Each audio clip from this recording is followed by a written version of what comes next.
Welcome to Praxis Journeys, where we explore the paths of today's most influential leaders in education and the real-world strategies they're using to drive lasting change. I'm Vinay Ganti. In each episode, I sit down with the people shaping the future of our schools to talk candidly about the big issues: teacher recruitment, leadership, innovation, school culture, policy, and more. Whether you're an educator, administrator, or advocate, you'll find fresh ideas and actionable insights to inform your own journey and help students thrive. Let's dive in. In this conversation, Susan Enfield shares her journey from a high school teacher to a superintendent and now the executive director for the Center for Educational Leadership at the University of Washington. She discusses the impact of her family and upbringing on her leadership style, emphasizing the importance of respect, humility, and mentorship in developing future leaders. Enfield highlights innovative approaches to leadership development in K-12 education, significance of documenting the experiences of superintendents during the pandemic. She also introduces the network of distinguished educators aimed at fostering collaboration among superintendents from diverse backgrounds. So sit back, listen, and we hope you enjoy. Thank you. Welcome to today's episode. Today we have Susan Enfield. Susan, why don't we give you a chance to introduce yourself and then we can dive into the conversation. Sure. Thanks, Vinay. Great to be here. Thanks for having me. I am a former high school English, ELL, and journalism teacher who lost her way and found her way into the superintendency. So I was, after many leadership roles, became the interim superintendent of Seattle Public Schools. And after that, served for 10 years as the superintendent in Highline Public Schools just outside Seattle. And most recently served as the superintendent for the Washoe County School District in Reno, Nevada. And as of July 1st, I will be the executive director for the Center for Educational Leadership at the University of Washington. Congratulations on that. Thank you. I'm excited. Very excited to talk about that role in greater depth, as well as some of the other innovative things that you've been working on most recently in a little bit. What experiences in your life did shape your sort of rise to leadership, and then also along the way, sort of your leadership style or vision for how you were a leader and are a leader now today? Yeah, it's a great question. So I think so much of what shapes who we are, and I'm not saying who I've become, who I'm becoming, because I feel like we're all a constant work in progress. So I think what has most shaped who I am becoming each and every day is my family and my upbringing. And I was really blessed to have supportive, loving, encouraging family. And my parents came from very, very different backgrounds. And I didn't realize it until I was much older, how much that shaped not just who I am as a person, and how I approach the world, but also how I approach teaching and education. So my parents met at the University of San Francisco, and my father was from the East Bay, Alameda, but his family were just, I mean, we were just awash in formal education. Professors at Stanford, his parents met at Berkeley. I mean, like it was, lots of formal education and degrees and all those things on my dad's side.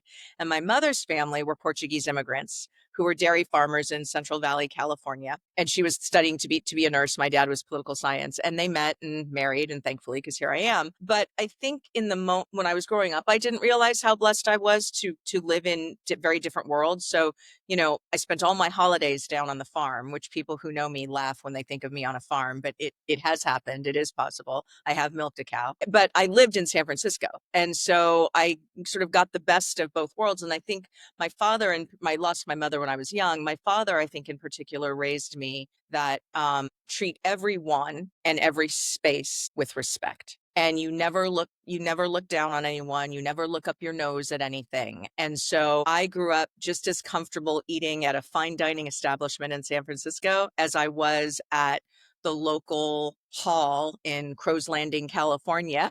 And I think that shaped sort of who I am as a person. I'm very comfortable in all different settings, but as an educator, Vinay, what it taught me was that even though my mother was the first in her family to ever go on to college, my aveu, my grandfather, didn't graduate high school. My ava, my grandmother, did. But even though there wasn't a lot of formal education on my mother's side, didn't mean there wasn't a lot of brilliance. And it also didn't mean that they didn't value education. And so what has guided me throughout my career as an educator is that it's never for us to place a value on how much a family values their own child's education.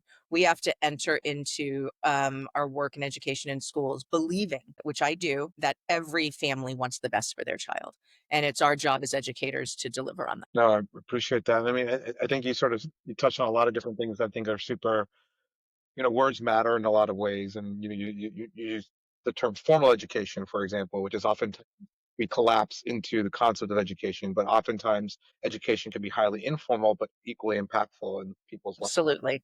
Um, Absolutely. it's also like there's a big distinction between education and learning. So there might be sort of an interest in learning specific things, but maybe that's not being captured today in the way in which the structured educational system wants it to be. Precisely. But that doesn't Yep. sort of mean that it's any less valuable to that particular family or to that community or society at large. That's right. I appreciated your comment that your dad sort of instilled in you from an early age the idea of like, respecting every space and respecting everyone. What other values would you say guided you through? I mean, you've had some very, very different superintendencies, right?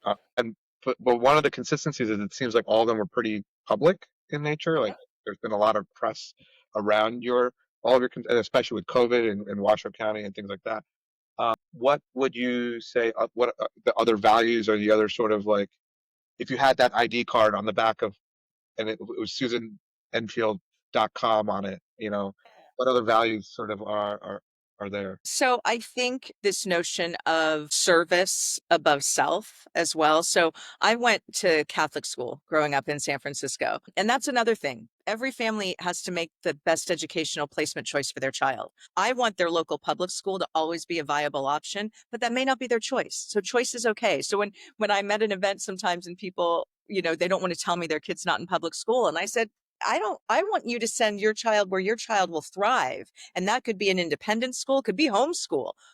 I just want your local public school to be an option for you. That's my job. Your job is to choose. I don't choose for you. And so going to Catholic school, part of our education was service, right? I mean, we were constantly doing service projects, giving back. And so I think both from my home environment and my school environment growing up, I just learned that giving back was important. And I think that in leadership, service above self is really important. It's not about you, it's about the people that you are fortunate enough to be serving. And so I think that's probably my biggest guiding value. I also preach as a leader to my team's health and family first. I have very high standards when it comes to the work that I do and that my team does. And I expect my team to bring their A game every day because that's what our kids need and deserve. And you can't bring your A game if you aren't healthy and happy in your life. And so I've never denied someone vacation. In fact, I've encouraged people, go to your kids' game, go home. And don't stay at this board meeting tonight. You're not on the agenda. You're not going to get an extra cookie for staying at the board meeting. Go home, be with your family, enjoy the night. So just being mindful and modeling that and living that. I think that another value that I have is walking your talk. I think as leaders, for leaders, modeling is incredibly valued. If you say one thing and you're doing another, I could say health and family first, but then if I make you feel guilty or penalize you for doing that, that's not right. So I really try to make sure that my words and my actions and my values, both as a leader, a professional, and just as a person, as a friend, as a wife, as a daughter, as a sister, all of that, that they all align. Appreciate that.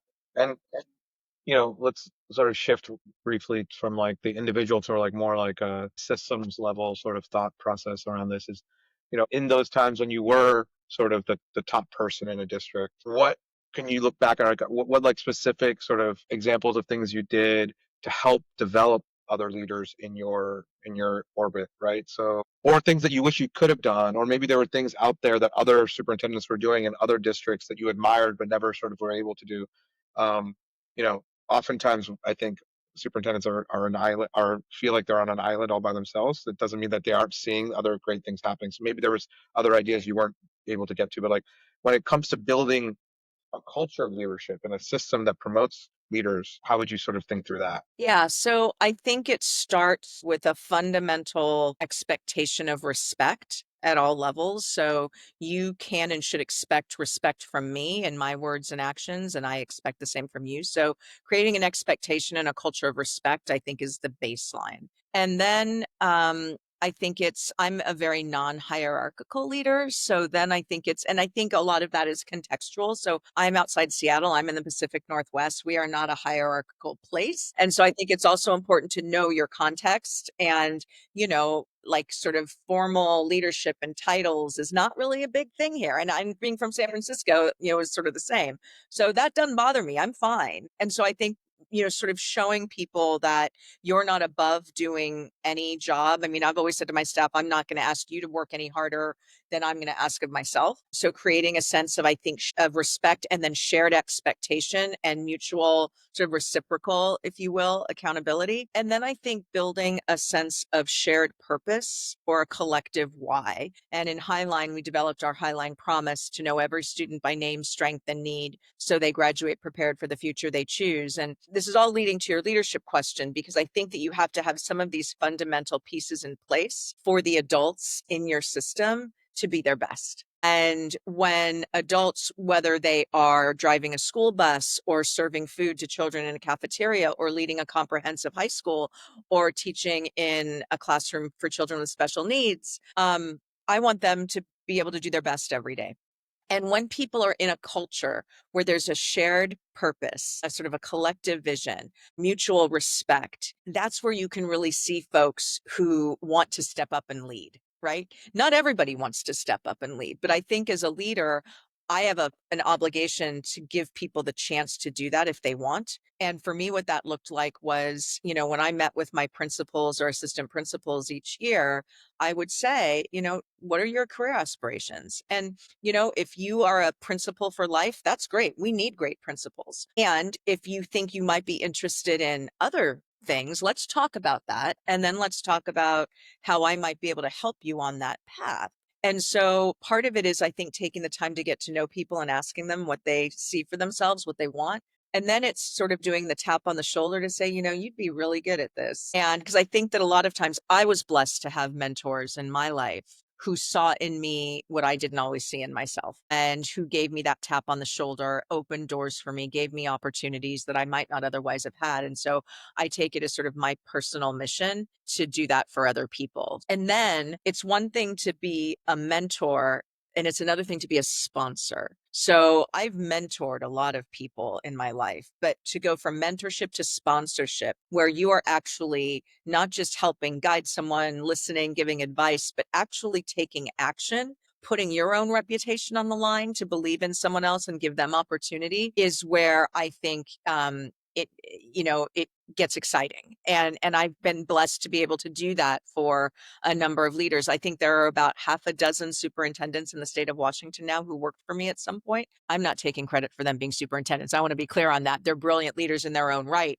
But I think giving people pathways and opportunities and encouragement is so important. And then, Vinay, the last thing I will say is part of that sponsorship and part of that leadership development and support is helping people share their work with the world. So that means I've asked some of my team members to co-author articles with me so that their name is getting out there. I have them present on panels with me at conferences, again, so that other folks are getting exposed to the work that they do, which in turn brings them more opportunity. So I think it's all about sort of sharing the stage, if you will, and creating space for up and coming leaders to make their way, because I'm getting old. And I mean, I'm not going to be doing this forever. So I really, take it as my personal mission to make sure that we have a great pipeline of good mission driven leaders who really value service above self. No, I mean, it's so interesting, right? Because so my background before coming to ETS practice was mostly working in higher ed,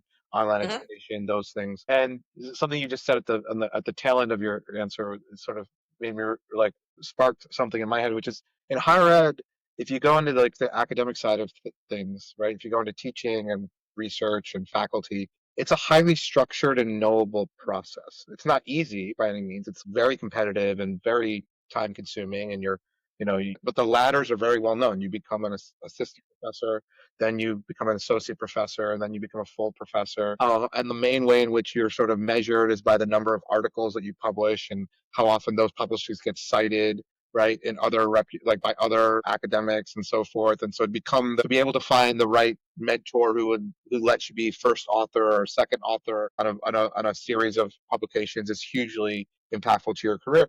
In K-12, on the other hand, like with superintendents, it's much more of like an informal black box, right? Like how school boards choosing their next superintendents, whether they decide to want to go after and poach a superintendent at a smaller district or maybe a different district or from out of state in order to come in, right? There isn't this sort of like well-defined, transparent sort of system, right? It's not very organized. It's somewhat sort of it's very market driven, for lack of a better Mhm. term, which is ironic because so much of higher ed is private, as Right. most of K-12 is public, but the actual free market in some ways has a greater impact on superintendent hiring than anything Yeah. else. And and so it's really cool to think about, how you sort of cognitively realize that like that type of stuff is also important for people's careers because, we look at the tenure of superintendents, which is the average tenure is shrinking, right? We look at tenure of district leaders in general is also not necessarily increasing. And so we're seeing a lot more lateral movements, a lot more like you did. You moved from one state to another, right? To continue your career, and I think that's going to be increasingly common. Like, especially as we're seeing a leadership shortage too. So increasingly, we're going to need people who might be willing to move from Illinois to Texas in order to take a high profile role because they're the right candidate for the job. But like For sure. creating those spaces for people to become a potentially a regional brand name or a known commodity or a national known commodity is only going to become that much more important in some ways. Yeah. Yeah. I mean, people have to have transportable skills, right? And that's always been important. I think it's really important now. Yeah. Are there specific sort of districts or companies or organizations out there that are sort of approaching leadership development in a way that you're like, I mean, I know maybe now you might be a little conflicted insofar that you're about to sort of run an organization who's going to be studying leadership best practices. But are there organizations out there that you're like, wow, they've figured it out. They're doing something really interesting that we should be proud of what they're up to. Yeah. I mean, I think I I have a number of colleagues who have done some really impressive work in the educator pipeline space. Whether that's like the teacher residency model that like Seattle has, there are also places where they've created programs to attract students to go into the teaching profession and put them on a path. There are districts that have figured out a way to provide subsidized housing for their teachers. Like really creative things to get people into the profession and keep them there. I've always really admired. We did some pipeline work, but I feel like there's always room to get more creative. And I've really admired folks who've been able to do that. And then on the leadership development front, I think, first of all, I think we sort of fall into this trap that once you achieve a certain title or level, you're done. And so I think I always felt that being part of various superintendent networks was incredibly important for me, even more so as I went along in my career, because it's really easy to get stale. And our staff and most importantly our students deserve for us not to coast, right? We should be earning it every single day and not phoning it in and not feeling like we've got it all figured out. So I think surrounding myself with colleagues who pushed me and taught me and inspired me in so many ways. So I would say, Vinay, that you know some of the best leadership development comes through informal learning through networks. I think none of us gets better sitting alone in our office. Like, I don't care how many great books you read, how many webinars you're on, you're not going to get better just sitting in your office. You actually have to go and experience what other people are doing and engage with other human beings. So I think that's been really important. And then, for on the more formal side of leadership development, I'll be joining an organization that's committed to leadership development. And I think what I really appreciate the work that the Center for Educational Leadership does is that the heart of any professional learning for educators, whether it's for para educators, for leaders, for teachers, whatever the position may be, centering the student experience in that is incredibly important. And that's what CEL, the Center for Education Leadership, I think does very well. And also, I think it's more important than ever that we know this, but I don't think we always deliver on it really well, which is one size certainly does not fit all. And I think what we're also seeing today, Vinay, is that local context matters a lot.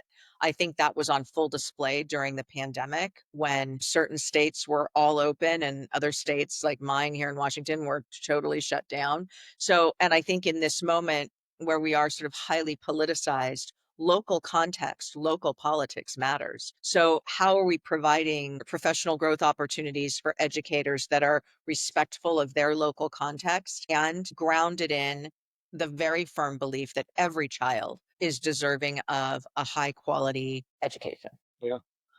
So you sort of segued the conversation for me, and I was gonna You're welcome.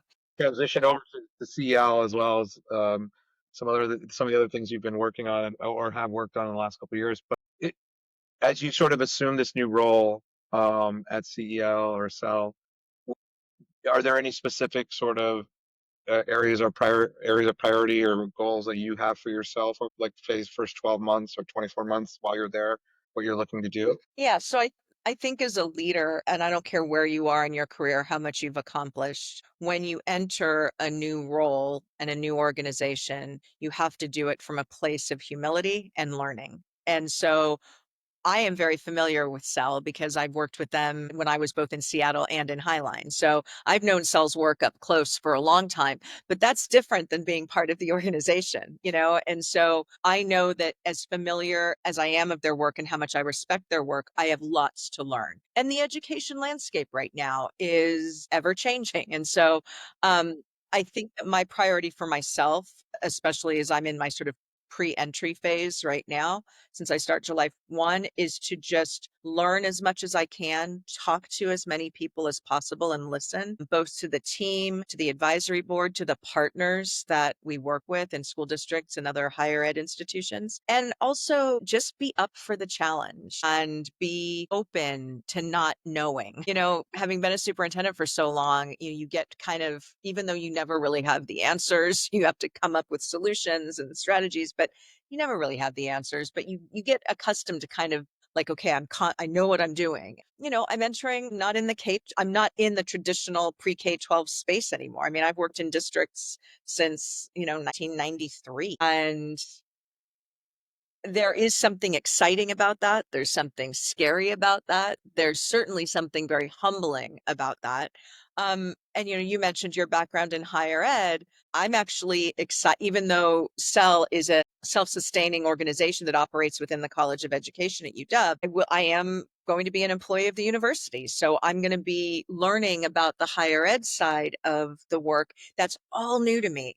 And, I'm going to be 57 next month. And so it's good for me to learn new things. It's good for me to be out of my comfort zone and to be pushed a little. And frankly, I think it's good for all of us. It can certainly challenge your equilibrium and maybe knock you off your game every once in a while. But at the end of the day, I think it's healthy. Yeah. So I'm excited about the all of it. Yeah, I mean, I don't think I was ever worried about you sort of getting stale. Well, but Vinay, I will say this. I loved my time in Highline, and I did 10 years, served 10 years there.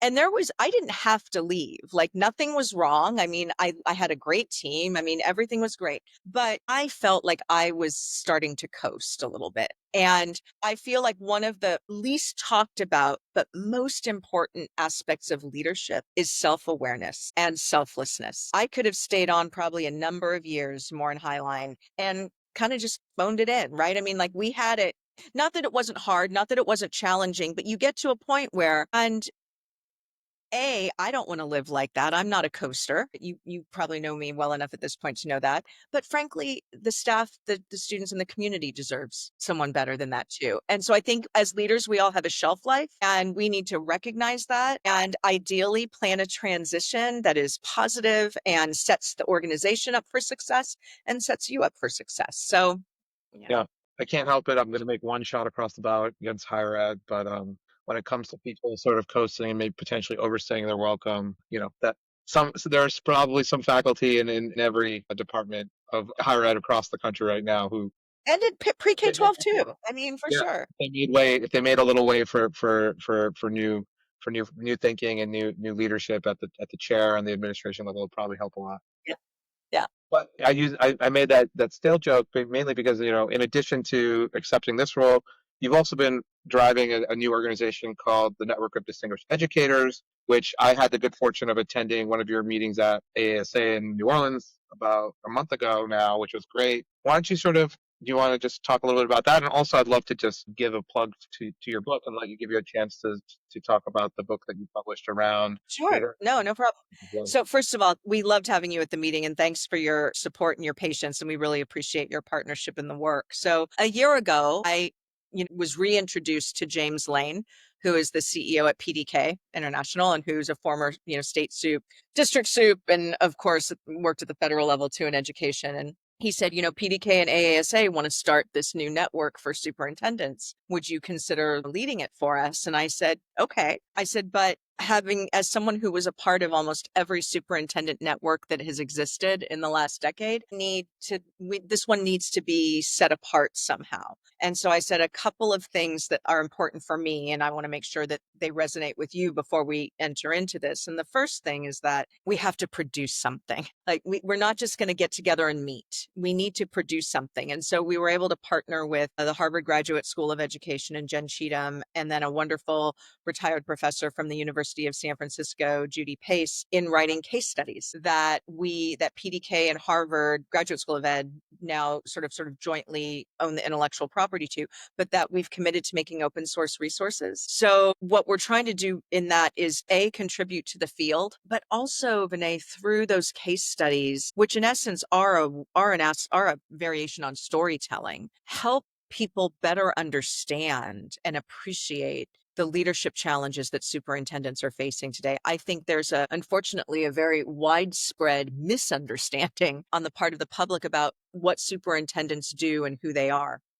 And I really felt like we needed to contribute to the field and we needed to contribute to strengthening the profession, because the profession is a wonderful, wonderful profession and it's being challenged right now in a lot of ways, and we need to bolster it. And then the second thing I said was, a lot of networks are for just certain groups of superintendents. And so I found myself in some groups with the same group all the time. Now I loved them. They became my really good friends and colleagues. And there are 13,000 school districts in this country, and a lot of them are under 2,000 kids. And there's brilliant work happening in smaller districts that I feel too often is not celebrated, shared, recognized. And so I said, I really want this network to be for accomplished, seasoned superintendents that represent the breadth of what public education in the United States is. So we have superintendents from districts of 1,000 students and districts of 170,000 students, but they each have something to contribute and share with one another. And creating that space has been incredibly exciting. And it's an invitation only membership organization. So we don't just open it up. We really want it to be for superintendents who are in it and who want to be wrestling with the hard issues and who want to engage in real conversation. I joked that I think the unofficial theme or title of our meeting at the end of NCE in New Orleans should have been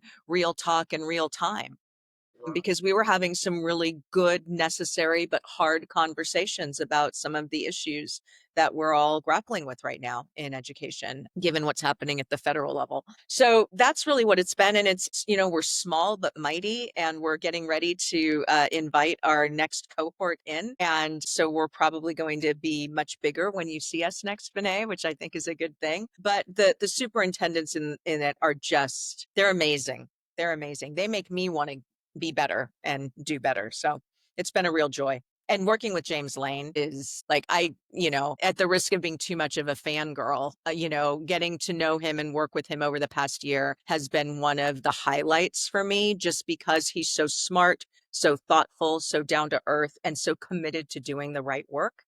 And when you can surround yourself with people like that, you've won the lottery. 100% agree. He consults for us, so I get the good fortune of getting to work with him a couple times a week. Yeah. And every conversation, I come out learning something new, but I also come out appreciating him more as an individual and as a consequence. He's just such a delightful human being. Like I don't care And how smart you are, what how accomplished you are. Like I want to like being around you. I want you to be a delightful person to talk with, to have lunch with, and so yeah, I he's also I'm has right so there. many good stories of his own life, perspective he has as a result. Yeah. Yeah, talk to us about On Fire, Under Fire, or Fired too, real quick, if you don't mind. Um, my friend and colleague, Christy Wilson, also a retired superintendent from the Buckeye School District in Arizona. She and I both share this love for the superintendency and the belief slash concern that people don't fully understand what superintendents do and who they are, and that we've really gotten to a point where we dehumanized superintendents. And when people don't see you as a person first, it's a lot easier to treat you badly or get rid of you altogether. So, and I also believe strongly that aside from healthcare workers and first responders, all educators during the pandemic did amazing work. And the work that superintendents did in leading their communities through the pandemic was tremendous. And I don't think that is widely known by people. And I felt that it was important to document that moment in history and that experience. So we basically sort of told the story of the pandemic through the experiences of superintendents. And the title came about because, at the beginning of the pandemic, we were all on fire. Like we were like, okay, we're going to get this done. We're going to figure out how to deploy 15,000 devices in 3 days. And we're going to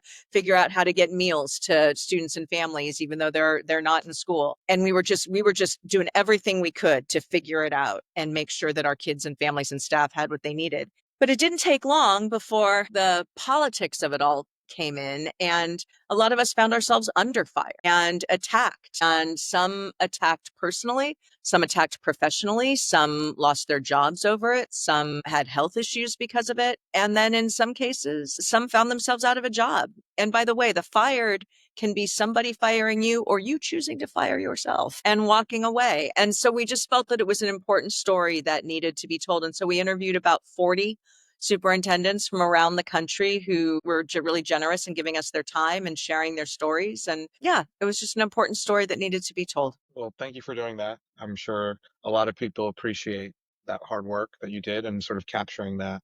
Like and you said, sort of memorializing that moment in our a very challenging time. So I usually end these with the same question, which is, oftentimes. So I think it's a sort of it's interesting. A lot of what you've been talking about in the back half of this conversation is the very reason why we're having this series, why we launched this Praxis Destination sort of program. It's because K-12 is not good at telling its own story.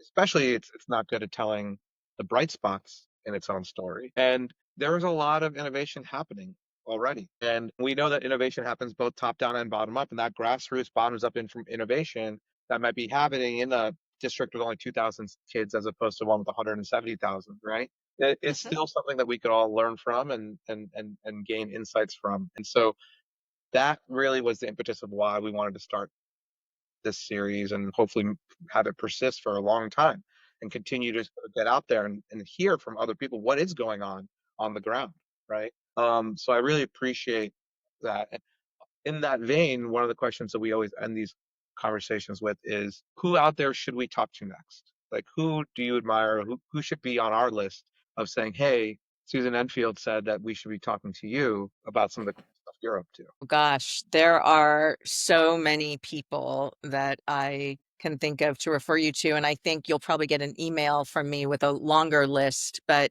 when I think of some of the most amazing leaders out there, one person that comes to mind, and he's a member of the network of distinguished educators, is George Philauer, who's in Indiana, who's in a really small district, a pretty isolated district. And what I love about him, aside from his brilliance, is his refusal to accept the sort of geographical isolation of his district to be isolating. He's making sure that he's, sort of sharing the work that's going on there and being innovative and trying new things. And he does it with this sort of sense of joy. And in fact, he puts on a program every year called Joy Jam. And frankly, Vinay, I think we are all in desperate need of more joy in our daily lives right now. And so he's someone whom I tremendously respect and admire. And then, under the heading of maybe the more obvious, because they're out in the public more, my dear friend and sister soup, Latanya Goffney, who was just elected the new